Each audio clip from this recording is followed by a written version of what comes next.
What's up guys, Everything Apple Pro here, and I'm going to be showing you some quick battery saving tips for iOS 9. So after updating iOS 9, all I'm hearing from other people is iOS 9 made my battery life so much worse and it's laggy and slow. So this video will help you fix both of those issues, but mostly I'm going to be focusing on getting the most battery life out of your iOS 9 device. So first off, iOS 9 by itself introduces low power mode, and on its own it makes your battery life better by 1 hour. So as you guys know, all you need to do to enable low power mode is to go into the battery settings here and go ahead and enable it. So this will extend your battery life by 4 hours, or at least up to 4 hours. And you know it's on when you have that little yellow battery. Oh, and I didn't know if you guys know this or not, so I wanted to mention it, but when you do enable low power mode, it actually limits CPU usage by up to 40%. So your performance will go down. You'll notice things will be a little bit laggier, but I guess it is worth the sacrifice when you really need it. So your performance will go down to that of an iPhone 5S. So just want you guys to be aware of that. I mean, I was surprised, why is my device so slow on low power mode? But then I did some research and found out. So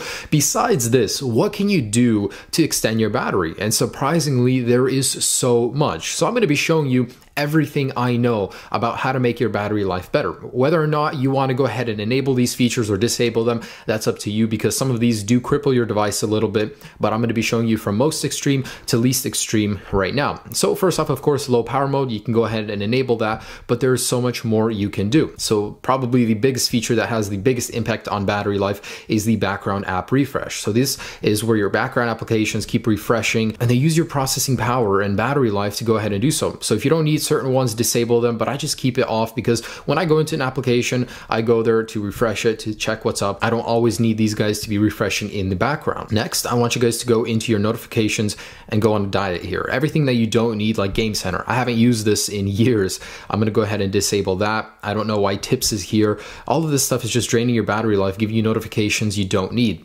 So everything that you don't use, go ahead and turn it off. This helps with speed and battery life, believe it or not. So yeah, go ahead and filter all of that. So next up, two of the biggest things, of course, is your display and the wireless. So let's go ahead and go into the display right here.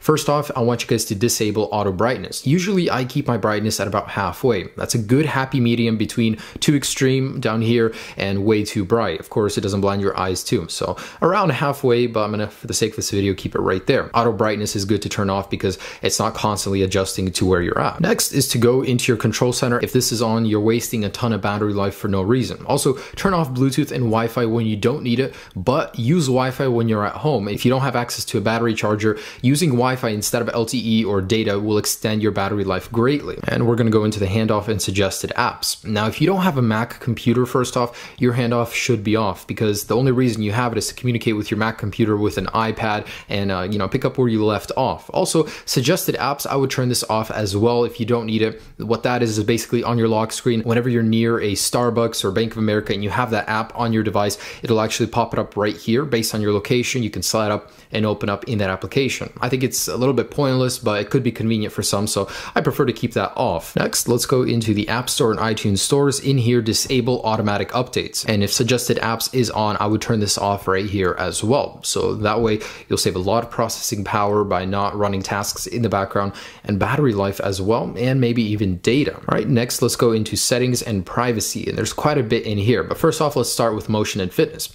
So if you guys don't care about fitness tracking whatsoever, you don't track it, your device is constantly using your data from the M8 coprocessor and collecting it. So you can go ahead and disable all of that in here so it won't track your movement and stuff like that. Next, let's go into down here to advertising. So limit ad tracking. Not only does this help limit the type of advertisements they place on your Safari web browser, it saves a little bit of battery life as well. Also, go up here to location services, and you can go ahead and turn off location services when you're not using it, but what I like to do is filter what I don't need over here. So things such as calendar, which I don't ever need with location services, you can disable it. For some, you can just enable it while you're actually in the app, and you can go further into here and disable things that you don't need here. For instance, HomeKit, I never use that, so that's pointless. I don't use the compass, so I could disable that. and frequent locations. So this is actually something your iPhone does in the background. It tracks you. It saves all of your locations and frequent locations, and this helps with Siri proactivity. So if you disable this, Siri proactivity won't be as effective, but for me, I don't like being tracked and having all my movements tracked, so I'm going to take that off and just find everything that you don't need here and disable it. So next off, I want you guys to go into your iCloud settings. So wrong one, right here. So whichever one of these you don't use, I want you guys to turn it off. So for example, for me, if you don't sync calendars, that doesn't make sense for me to keep that on. So turn off calendar sync, and any other one that you don't sync with your iCloud account, turn it off, because this is all battery life right here. Also, iCloud keychain. Not only is this thing the most annoying when it comes to notifications, it keeps reminding me over and over and over again.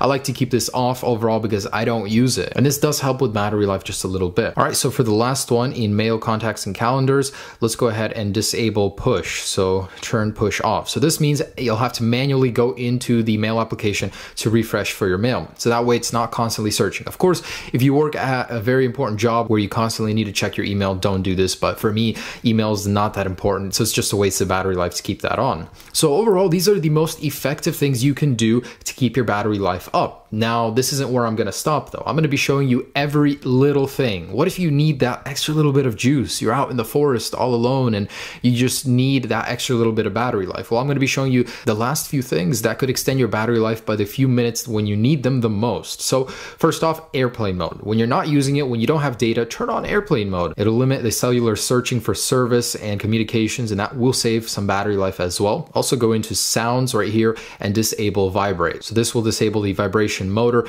and you can turn sound off as well. So that way it saves just every little bit of juice where it counts. Also, we can go into privacy and go into here, diagnostics and usage, and don't send. So this is, again, it's going to help with battery life just a little bit, but it's not as much as you think.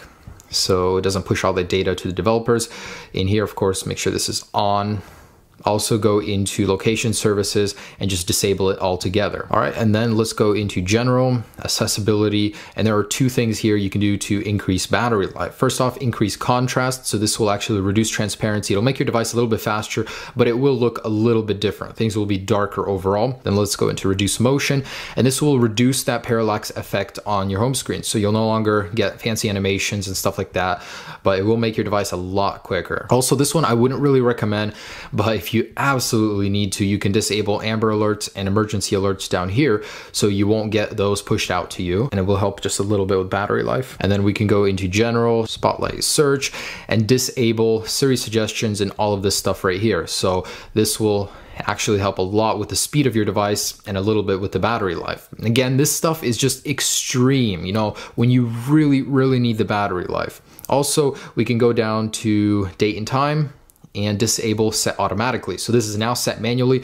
I wouldn't recommend this again if you do travel between time zones a lot. And there's just a couple other things. So when you actually have your device on your desk, you can actually help save battery life by keeping it face down, just like that. When you get notifications, I don't know if you guys know this or not, but iOS 9 will not light up the screen when you have it face down because it uses the proximity sensor to tell, because it's pointless. I mean, you won't be able to see it anyways, so it uses that as an advantage to the battery life. So that is a good one. Also, you guys can restart your phone at least once a day. That does help to keep things running smoothly and the battery life as well. Also, I want you guys to go into settings, general, software update, and make sure to update, because staying on the latest firmware does ensure you have all of the latest fixes and changes and software enhancements, so that way you'll get the latest battery enhancements as well. And iOS 9 is a great example of that. And one last thing is to let your battery die at least once a month all the way down. So let your iPhone shut down completely and charge it up to 100%. That's called battery reconditioning, and it helps keep your battery in tip-top shape to ensure maximum performance. So